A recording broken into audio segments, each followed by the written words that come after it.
Assalamualaikum warahmatullahi wabarakatuh. Waalaikumsalam warahmatullahi wabarakatuh. Terima kasih Bapak atas kesediaan waktunya. Saya meminta izin untuk melaksanakan wawancara terkait tema pengambilan keputusan berbasis nilai kebajikan Siap. sebagai pemimpin. Ya, silakan. Baik Bapak, untuk yang pertama, selama ini bagaimana Bapak dapat mengidentifikasi kasus-kasus yang merupakan dilema etika atau bujukan moral? Ya, dalam identifikasi ini kami eh, selalu terbuka menerima permasalahan-permasalahan yang terjadi di sekolah, sehingga ini kita bisa masalah yang terkumpul kemudian kita bisa lakukan identifikasi mana yang merupakan kasus yang terkait dilema etika ataupun bujukan moral atau kasus yang lain. Ya, jadi karena di sebuah sekolah itu pasti permasalahan akan kompleks, tapi permasalahan-permasalahan ini kemudian kita lakukan identifikasi berdasarkan jenis permasalahan yang terjadi. Gitu. Ya. Baik Bapak, lalu bagaimana Bapak menjalankan pengambilan keputusan di sekolah Bapak, terutama untuk kasus-kasus di mana ada dua kepentingan yang sama-sama benar atau sama-sama mengandung nilai kebajikan? Ya, pengambilan keputusan tentunya kita pertama mendasarkan pada aturan yang ada. Jadi aturan atau norma, baik norma hukum, kemudian norma yang lain, norma sosial, norma agama juga, atau moral, itu kita menjadikan acuan ke sana. Masalah ketika sama-sama berat, sama-sama penting, pertama tentunya kita lihat dari aspek kemanfaatan, dampak dari permasalahan itu apakah skupnya hanya individu atau mencakup orang banyak. Tentunya akan kita lebih mengedepankan pengambilan atau pemilihan yang lebih menyangkut hajat hidup orang banyak. Jadi dua-duanya penting, tapi yang menyangkut orang banyak itulah yang menjadi prioritas pengambilan keputusan itu.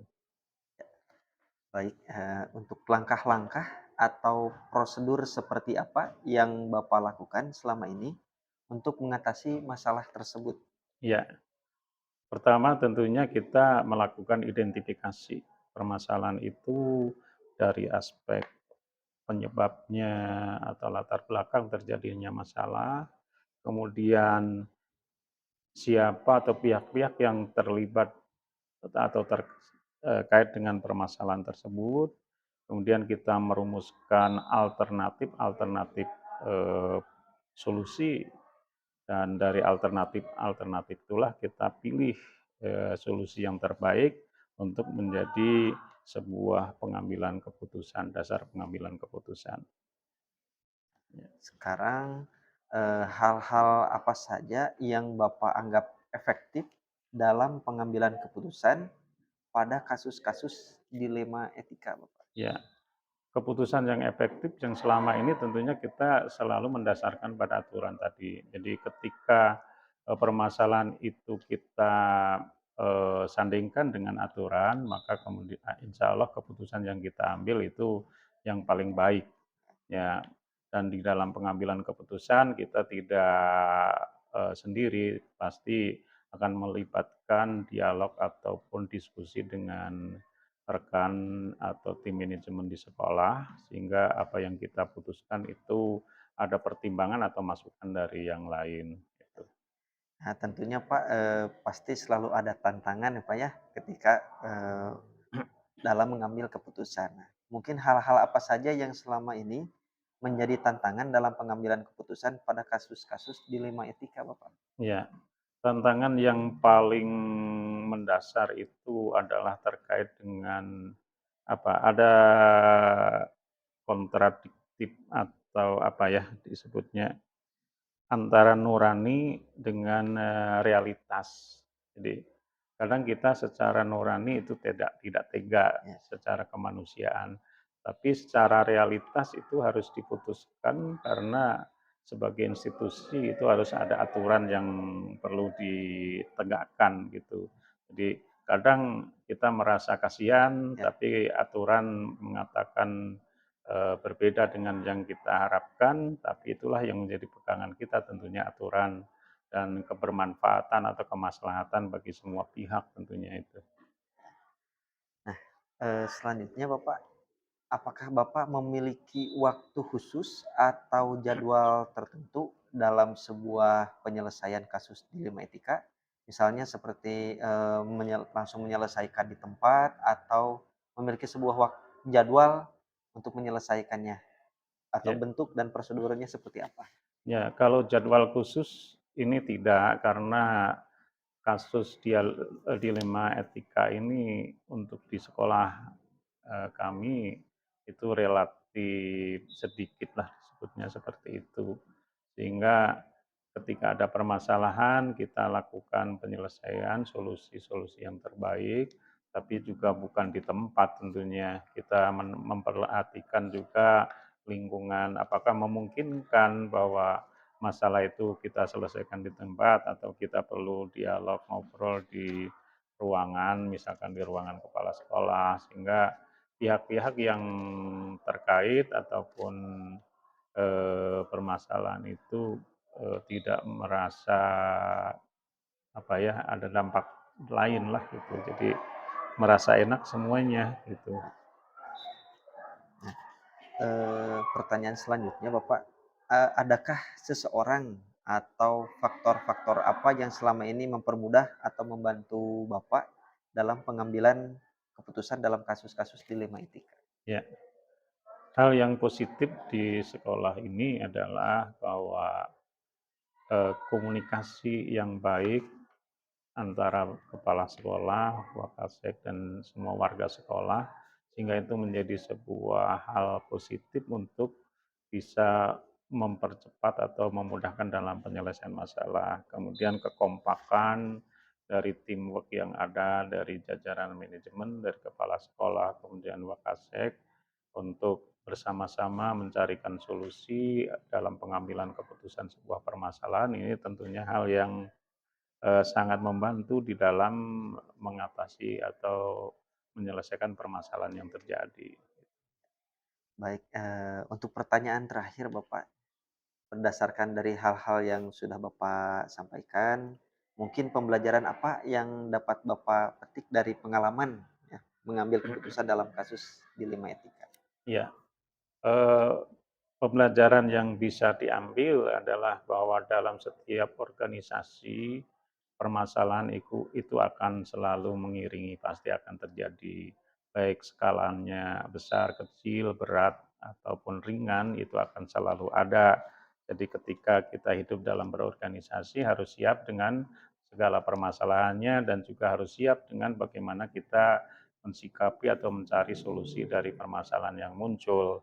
Nah, yang menjadi kunci adalah bahwa kita harus berpegang teguh pada aturan atau norma yang ada.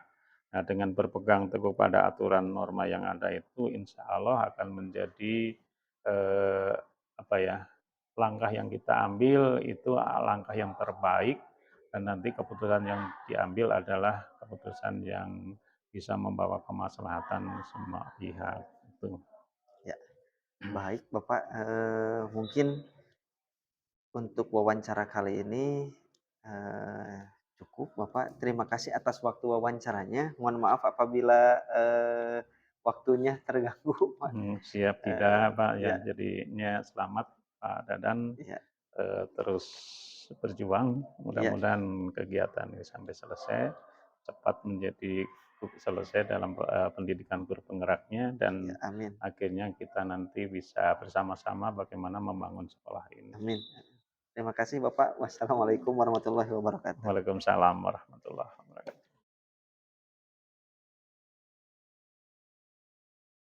Assalamualaikum warahmatullahi wabarakatuh. Saya meminta izin untuk melakukan wawancara terkait peranan Bapak sebagai kepala sekolah dalam memutuskan berbagai kebijakan, khususnya terkait permasalahan dilema etika. Nah, selama ini bagaimana Anda dapat mengidentifikasi kasus-kasus yang merupakan dilema etika atau bujukan moral. Jadi begini, dalam mengidentifikasi kasus dilema etika atau bujukan moral, saya sebagai kepala sekolah itu biasanya akan memperhatikan beberapa pertimbangan atau beberapa indikator setidaknya. Apa indikator yang dimaksud? Pertama, apakah kasus tersebut memenuhi indikator nilai dan etika sekolah? Artinya kita akan menentukan bahwa ini termasuk dilema etika atau bujukan moral karena ada prinsip nilai. Yang dimaksud dengan nilai itu kan sesuatu yang dihargai di sekolah, termasuk etika sekolah. Etika sekolah itu kan artinya standar perilaku yang harus dimiliki oleh seluruh warga sekolah seperti integritas, kemudian kejujuran, tanggung jawab, menjadi teladan. Nah, itu indikator yang harus dipenuhi. Gitu. Jadi kalau sudah memenuhi itu berarti ini nanti masuk nanti ke ranah dilema etika atau bujukan moral.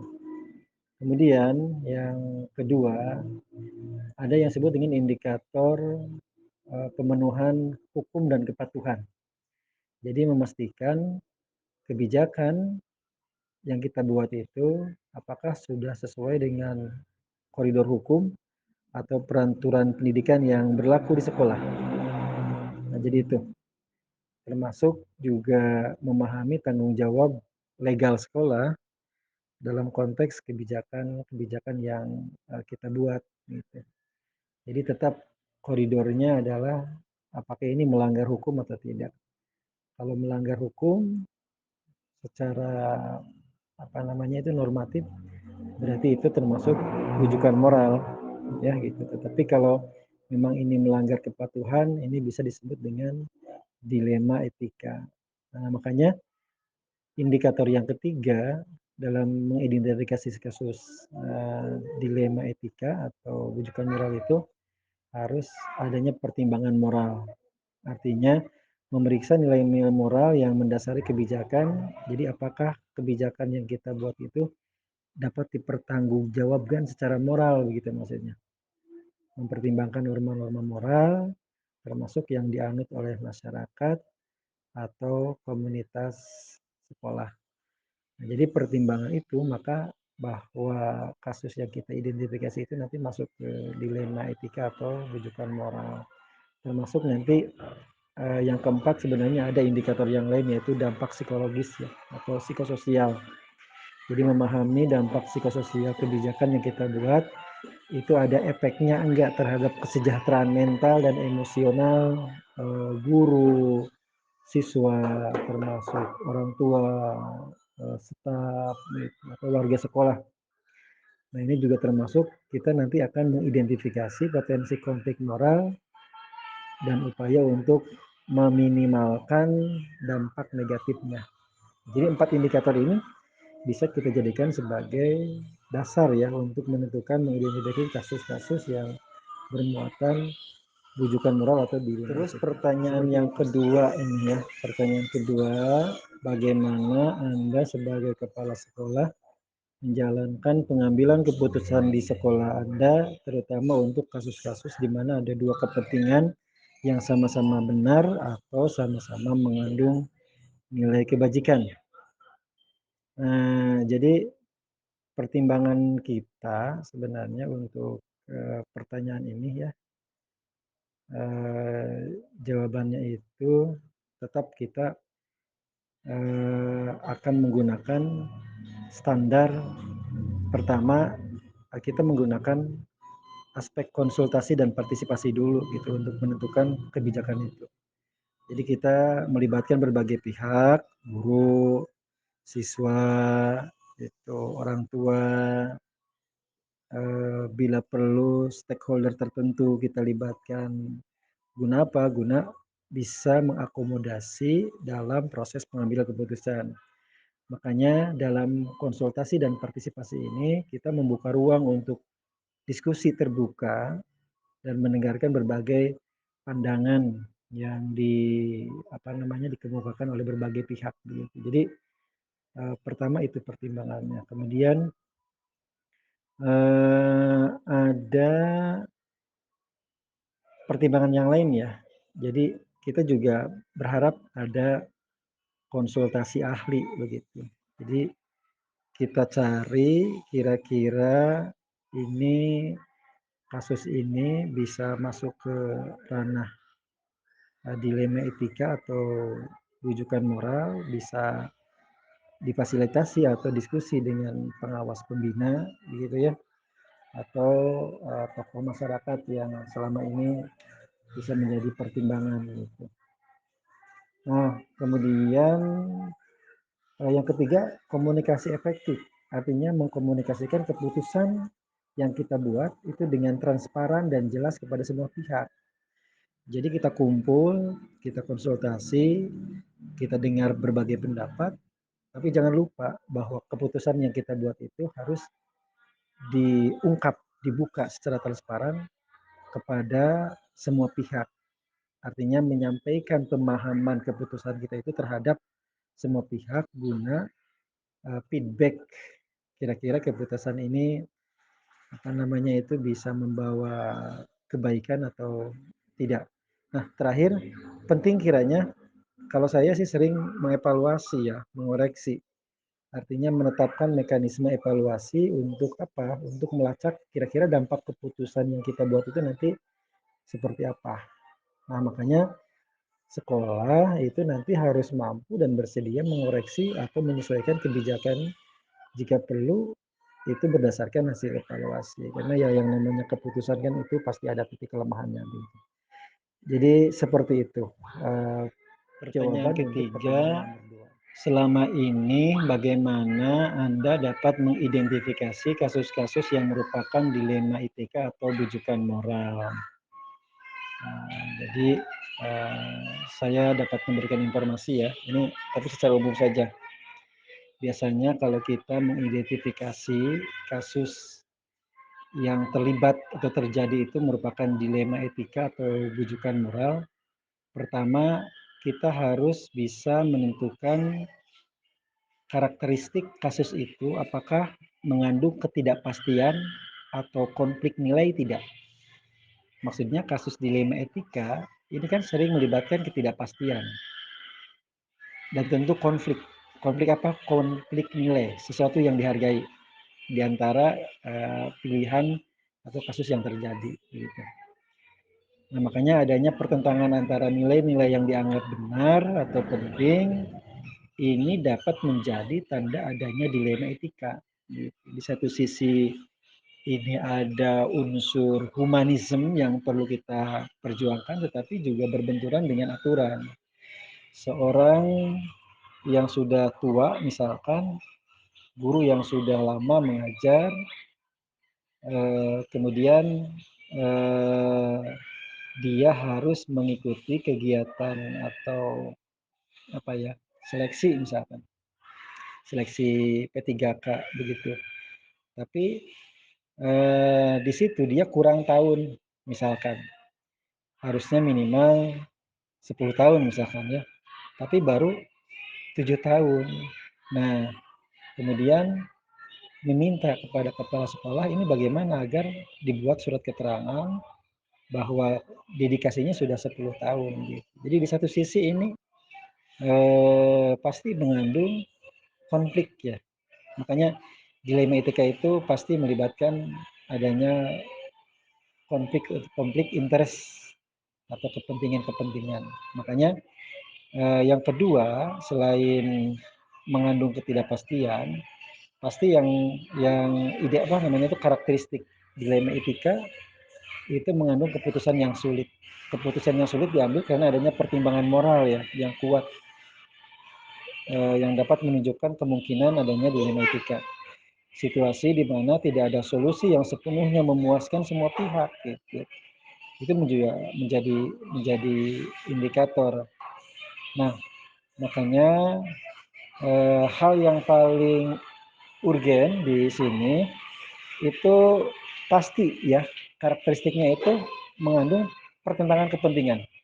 Adanya pertentangan antara kepentingan pribadi dan kepentingan umum gitu. Kepentingan pribadi dia harus diakomodir, tapi kepentingan umum jadi menghambat yang lain atau kepentingan berbagai pihak yang dapat menciptakan dilema etika. Nah, kasus di mana kepentingan individu tadi itu bertentangan dengan kepentingan kolektif, ini dapat menjadi kompleks gitu, menjadi rumit. Nah, jadi saya mempertimbangannya seperti itu untuk pertanyaan yang pertanyaan yang keempat, bagaimana Anda menjalankan pengambilan keputusan di sekolah Anda, terutama untuk kasus-kasus di mana ada dua kepentingan yang sama-sama benar atau sama-sama mengandung nilai kebajikan. Jadi ini kan memang pertanyaan yang cukup strategis ya, menanyakan tentang apa yang harus kita lakukan dalam mengambil keputusan. Seorang kepala sekolah adalah seorang pemimpin. Pemimpin itu dia diberi kewenangan untuk memutuskan. Makanya kewenangan yang paling berat itu adalah ketika memutuskan. Nah, saya sebagai kepala sekolah selama ini ketika mau mengambil keputusan gitu, yang pertama kita akan konsultasi dengan pihak-pihak terkait. Terutama kita kalau ada hal-hal yang sifatnya ragu, pasti konsultasi ke kepala cabang dinas, atasan kepala sekolah secara langsung begitu. Di samping kita pun juga sharing dengan pengawas pembina begitu tentang kira-kira seperti apa yang harus kita ambil. Nah, namun demikian kita juga tetap berkolaborasi dengan semua warga yang ada di internal sekolah. Artinya melibatkan berbagai pemangku kepentingan seperti guru, TU, staf, siswa, bahkan orang tua dalam proses pengambilan keputusan. Gitu. Makanya kita mendorong diskusi terbuka untuk memahami kira-kira perspektif dan nilai yang harus kita ambil dari keberagaman itu seperti apa. Kemudian yang kedua, keputusan itu nanti kita dipertimbangkan juga kira-kira ada nggak analisis dampaknya. Menganalisis potensi dampak dari setiap keputusan pada semua yang terlibat. Kira-kira dampak kepada guru seperti apa, dampak kepada siswa seperti apa, gitu. Dampak kepada sekolah seperti apa, gitu. Nah itu apa namanya pertimbangan yang kedua ya. Tapi yang terpenting saya kalau mengambil keputusan itu komitmen yang kuat adalah terhadap pendidikan dan kesejahteraan siswa atau istilah yang keren sekarang itu adalah berpihak kepada murid ya. Nah, jadi menempatkan pendidikan dan kesejahteraan siswa atau murid itu sebagai prioritas utama dalam pengambilan keputusan. Jadi memastikan bahwa keputusan mendukung perkembangan dan kepentingan siswa begitu. Sehingga apa yang kita putuskan tidak lain adalah untuk kepentingan siswa itu sendiri supaya berkembang, supaya apa namanya layanan pendidikan terhadap siswa itu sendiri bisa diterima, gitu, bisa terbukti. Pertanyaan kelima, seperti itu ya, langkah-langkah atau prosedur seperti apa yang biasa Anda lakukan selama ini untuk mengatasi masalah dilema etika atau bujukan moral? Pasti ya. Jadi agar sistematis nanti ke depan, kemudian agar permasalahan ini selesai sampai akar-akarnya, tentu harus disiapkan langkah-langkah atau prosedur yang harus kita buat. Pertama tentu kalau saya pasti mengidentifikasi masalah dulu gitu. Jadi kita identifikasi dengan jelas masalah yang sedang terjadi itu yang melibatkan dilema etika atau bujukan moral. Kemudian yang kedua, kita juga memahami aspek-aspek yang memicu pertimbangan etika, nah, gitu ya dari identifikasi itu. Setelah kita mengidentifikasi dengan jelas terang benderang bahwa ini termasuk dilema etika, ini termasuk bujukan moral, maka yang kedua kita akan melakukan kolaborasi keterlibatan stakeholder, melibatkan berbagai pemangku kepentingan seperti siapa? ya Wakasek dari mulai di atas, kemudian manajemen ya, kemudian guru, staf, tata usaha, bila perlu kemudian siswa, orang tua. Untuk apa? Untuk diskusi, untuk berkolaborasi. Kira-kira ini permasalahan ini bisa diselesaikan di internal enggak begitu. Jadi kita mendengar berbagai pandangan dan perspektif yang berbeda. Kemudian yang ketiga, setelah melakukan kolaborasi itu, baru kita melakukan pertimbangan-pertimbangan hukum. Jadi artinya mengevaluasi apakah keputusan yang akan kita ambil sesuai dengan hukum atau regulasi yang berlaku tidak. Jadi memastikan keputusan yang kita buat itu ada dalam kerangka hukum pendidikan terutama, begitu ya. Kemudian baru kita eksekusi. Kita eksekusi, namun setelah eksekusi tetap bahwa keputusan ini harus dikomunikasikan. Langkah selanjutnya harus dikomunikasikan kepada semua pihak bahwa kita sudah melakukan keputusan ini. Nah, setelah itu nanti ada feedback. Yang kelima adalah melakukan refleksi nilai dan etika. Jadi kita refleksi nih nilai-nilai yang kita buat melalui keputusan itu kira-kira keputusan ini berpihak kepada murid atau tidak, gitu. Atau mementingkan kepentingan siapa. Nah, seperti itu yang kita buat tahap-tahapan agar keputusan yang kita buat itu bisa mengatasi kasus-kasus. Hal-hal apa saja? Ini pertanyaan keberapa ya? 1, 2, 3, 4, 5, 6 ya? Ke-6. Hal-hal apa saja yang Bapak anggap efektif ya dalam pengambilan keputusan pada kasus-kasus dilema etika. Sebenarnya sih bukan hanya dilema etika saja, bujukan moral juga sama. Nah, hal yang akan atau yang pernah saya lakukan ya, ini sebuah empiris itu. Pertama itu keterlibatan stakeholder yang menentukan keberhasilan itu. Jadi ternyata melibatkan pemangku kepentingan dalam proses pengambilan keputusan itu sangat strategis. Kita harus inquiry apresiatif gitu. Artinya kita melibatkan bagaimana guru berbicara dalam diskusi yang terbuka begitu. Dari hati ke hati, baik formal maupun non formal, kemudian dengan siswa, dengan staf, dengan orang tua begitu. Nah, ini penting. Yang pertama itu. Kemudian yang kedua adalah kita pengambilan keputusan ini berhasil itu kalau transparan. Artinya komunikasi ini terbuka dalam pengambil keputusan, memberikan informasi yang jelas kepada semua pihak bahwa keputusan ini maksudnya ini. Nah, ini kan maksudnya membuat saluran komunikasi yang terbuka. Untuk apa? Untuk mendapatkan feedback, mendapatkan umpan balik. Makanya kita nanti terbuka terhadap pembelajaran dan koreksi. Bersikap terbuka terhadap kemungkinan kesalahan dan selalu siap untuk mengoreksi keputusan yang bila perlu kita ubah nanti. Nah, jadi menggunakan setiap pengalaman dilema etika sebagai peluang untuk pembelajaran dan peningkatan pelayanan tentunya ya. Kemudian yang terpenting kita pun juga harus fleksibilitas ya, responsivitas. Apa maksudnya? Bersikap fleksibel dan responsif itu terhadap perubahan situasional dan kebutuhan yang berkembang. Kemudian memodifikasi keputusan yang kita buat itu jika perubahan kondisi atau informasi itu baru muncul. Nah, jadi jangan kaku begitu. Kita fleksibel gitu selama memang berpihak terhadap kepentingan murid terutama ya. Ujung-ujungnya kepentingan murid gitu. Yang jangan sampai mengorbankan murid itu sendiri. Nah, jadi itu ya kira-kira hal-hal yang bisa menentukan ketika menentukan kasus yang bersifat Pertanyaan dilema ketujuh, etika. Hal-hal apa saja yang selama ini menjadi tantangan ya dalam pengambilan keputusan pada kasus-kasus dilema etika? Hal-hal apa saja? Oh, tantangan ya ini. Jadi memang tentu ya, yang namanya keputusan itu kan tadi ada proses, ada tahapan begitu. Nah, tantangannya sangat sangat banyak sekali gitu ya. Apa yang menjadi tantangan?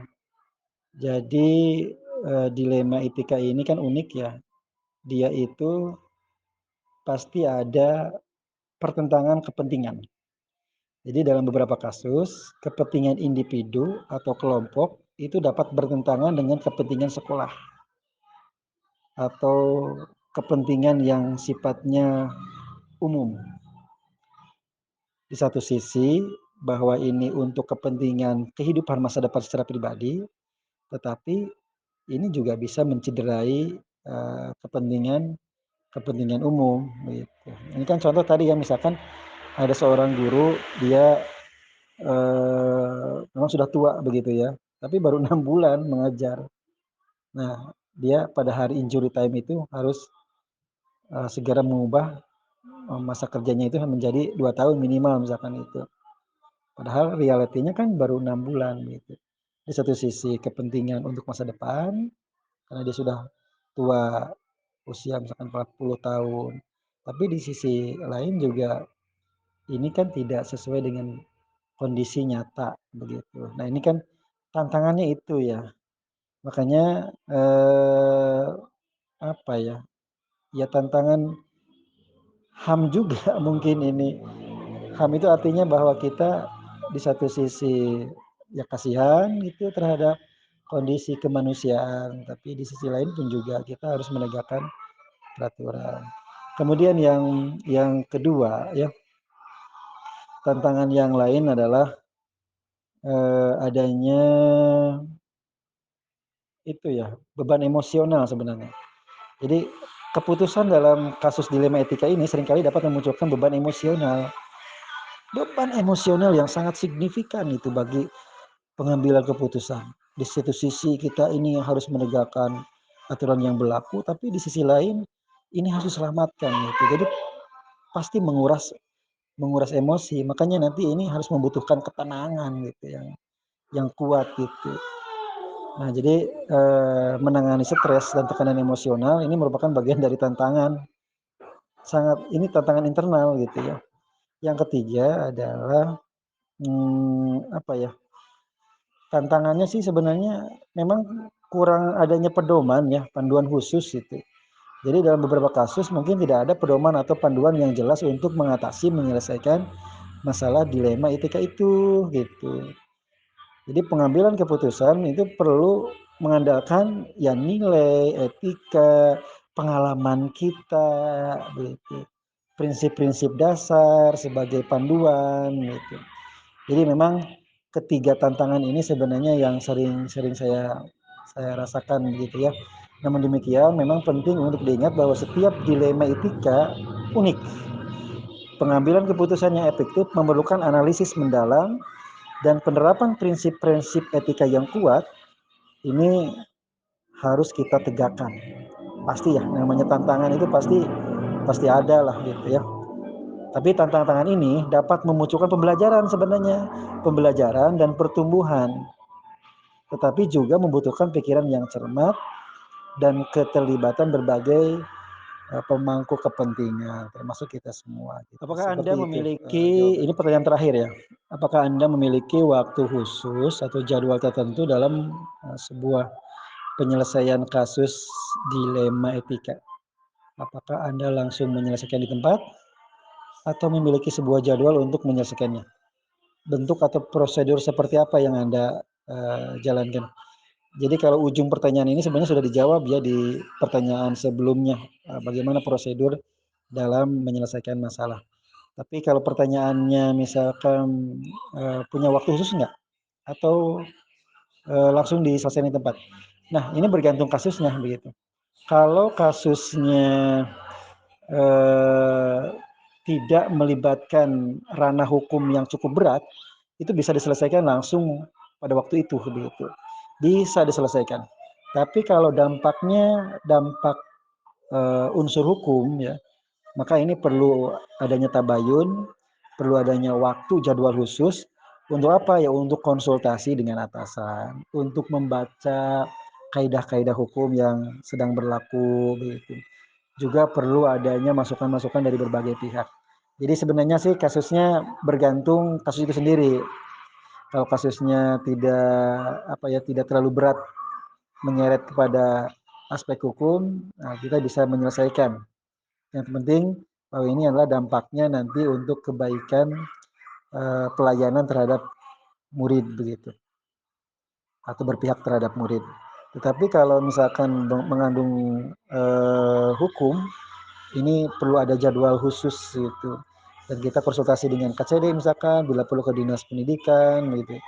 Karena tidak bisa memutuskan begitu saja. Kemudian kita juga harus memanggil pihak-pihak terkait dan itu dijadwalkan gitu. Jadi kalau dijadwalkan itu analisisnya harus mendalam. Tadi ada konsultasi, kemudian ada diskusi begitu. Kemudian ada pemantauan dampak, kemudian harus ada keterbukaan di antara kita gitu ya. Tapi yang terpenting koridor kita tetap jangan sampai menyalahi terhadap kepatuhan terhadap pedoman dan hukum. Nah, jadi seperti itu ya. Jadi pada umumnya penyelesaian kasus dilema etika ini memang memerlukan keterlibatan berbagai elemen, evaluasi berbagai perspektif, dan pemikiran yang mendalam ya. Jadi proses ini dapat memakan waktu yang cukup kompleks juga gitu. Tapi sebenarnya ya tidak ada pendekatan yang satu ukuran cocok untuk semua. Jadi kalau kita menggunakan kasus di tempat A itu belum tentu bisa diterapkan di tempat B. Jadi karena ada kaidah yang berlaku di tempat itu begitu. Jadi itulah pentingnya style pengetahuan kita terhadap memahami karakteristik lingkungan sekitar gitu. Jadi seperti itu untuk jawaban nomor terakhir dan ini saya mohon maaf